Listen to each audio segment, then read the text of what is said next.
Hello everyone, welcome back to the channel. Kommen মানে হচ্ছে আশা। Zum Beispiel ich komme aus Bangladesh. আমি বাংলাদেশ থেকে এসেছি।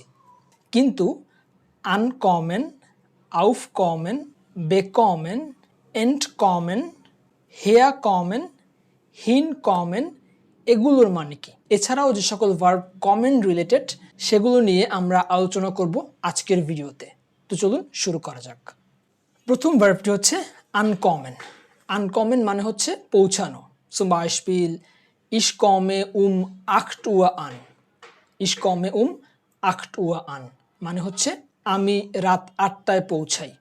আমি রাত 8টায় পৌঁছাই। এর পরের ভার্বটি হচ্ছে aufkommen. Aufkommen মানে হচ্ছে উঠে আসা অথবা শুরু হওয়া। Zum Beispiel ein starker Wind kommt auf. Ein starker Wind kommt auf মানে হচ্ছে জোরে বাতাস বইছে অথবা জোরে একটা বাতাস আসতেছে। bekommen মানে হচ্ছে পাওয়া। Ich bekomme ein Geschenk. Ich bekomme ein Geschenk মানে হচ্ছে আমি একটা উপহার পাই। entkommen, entkommen মানে হচ্ছে পালিয়ে যাওয়া।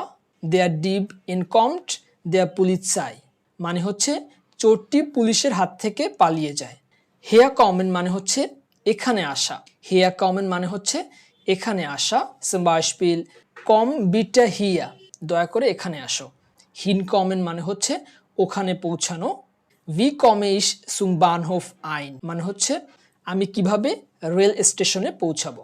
mitkommen, mitkommen মানে হচ্ছে সঙ্গে আসা।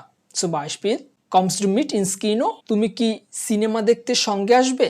nachkommen, nachkommen মানে হচ্ছে পরে অনুসরণ করা। Zum Beispiel ich komme später nach. Ich komme später nach মানে হচ্ছে আমি পরে অনুসরণ করব। kommen মানে হচ্ছে মারা যাওয়া। Zum Beispiel viele Menschen sind im Krieg umgekommen. অনেক মানুষ যুদ্ধে মারা গেছে। অনেক মানুষ যুদ্ধে মারা গেছে। vorkommen মানে হচ্ছে ঘটানো অথবা হওয়া। so etwas kann vorkommen, এ ধরনের ঘটনা ঘটতে পারে। vorkommen মানে হচ্ছে ঘুরে আসা অথবা অল্প একটু সময়ের জন্য আসা। Zum Beispiel ich komme morgen kurz vorbei. Ich komme morgen kurz vorbei মানে হচ্ছে আমি আগামীকাল একটু ঘুরে যাব। আমি আগামীকাল একটু ঘুরে যাব। weiterkommen মানে হচ্ছে অগ্রসর হওয়া অথবা উন্নতি করা।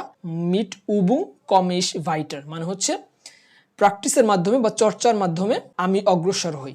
চর্চার মাধ্যমে বা প্র্যাকটিসের মাধ্যমে আমি অগ্রসর হই। zurückkommen মানে হচ্ছে ফিরে আসা। Zum Beispiel er kommt nächste Woche zurück. Er kommt nächste Woche zurück মানে হচ্ছে সে পরের সপ্তাহে ফিরে আসবে। If you want to learn more German, subscribe to the channel. Bis bald. Tschüss.